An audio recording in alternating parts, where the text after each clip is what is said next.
A young boy named Karna faces a legendary earth dragon, having been tasked with collecting its eyes. The winged beast taunts him for his weakness, and declares he will face the true might of the Great Dragon King as it strikes with its claws, delivering a devastating blow that shatters the ground. It laughs at Karna's vulnerability, declaring that it is almost time for his kind to reclaim the ground, but then turns in shock as the dust settles and he sees the boy remaining unscathed, while surrounded by spirits which block his arm. He then looks on in horror as its arm begins to rot and disintegrate before falling altogether. Screaming in pain and confusion, Karna looks in wonder at his own power, surprised that he can do that much damage with just an arm, and wonders if he can control his power.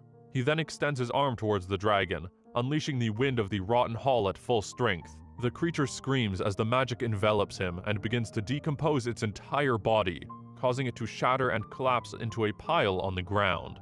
The attack proves too powerful, rotting the beast's eyes to nothing, and thus causing him to fail in his quest and lose his reward. Karna then gazes at the mark in the back of his hand that was given to him by heaven, and shows his occupation as a wise man with the skill of necromancy.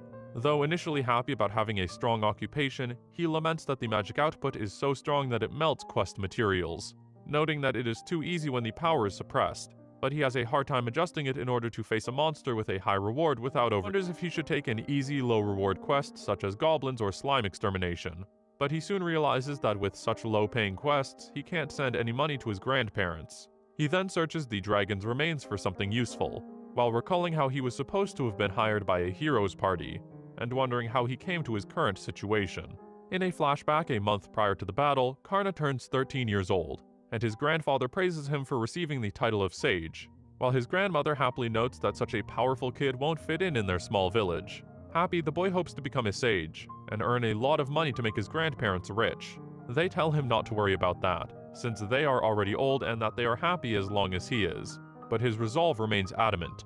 He recalls how they took him in when he lost his parents years prior, and raised him, stating his hope to one day repay the kindness they gave to him, and causing them to tear up. His grandparents embrace him in tears until he hears a knock on the door and steps outside, and as Karna opens the door, he meets a hero party looking for him.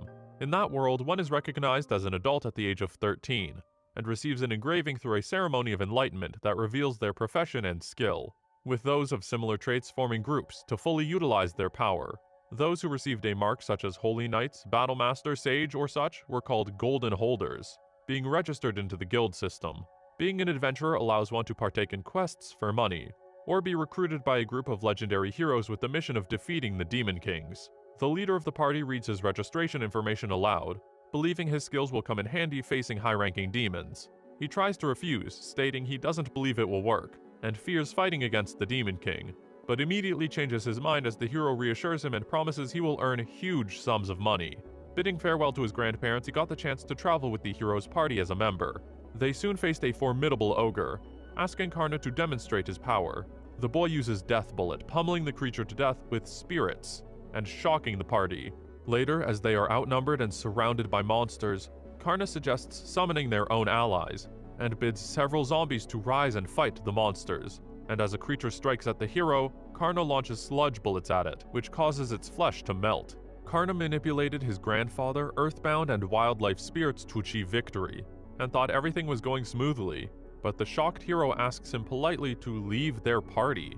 The surprised boy asks if he wasn't helpful, and though the hero tries to smooth things over, the group's battlemaster bluntly tells him that he is disturbing the party's teamwork and his skills are disgusting, though in reality she resented being useless in battle. She accuses him of barring her from attacking and trying to steal her spotlight, and though he points out that she can attack just fine, she notes that she wouldn't fight that mud-covered monster with her bare hands. She turns to the other girl for support, and the latter calls his magic psychologically impossible to withstand. The hero then tries to give him some reassuring words, but explains that since he was with them just a month and the trial period wasn't over, the kingdom wouldn't pay him. Desperate to keep his job and send money to his grandparents, he offers to stop using his necromancy, but the hero notes that they only hired him for his resurrection magic, and didn't expect he would be able to use such unpleasant magic, and the other two girls back him up.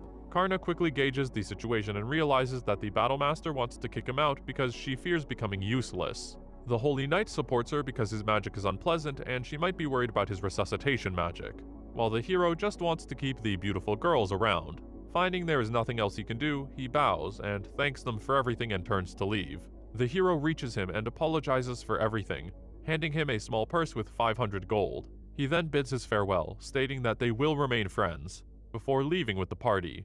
The boy is then left alone and unemployed, and as he walks down the road he starts comparing his plight to a story of party's exile, thus believing that good things will happen to him from then on. Cheerful, he heads to the royal capital to change jobs.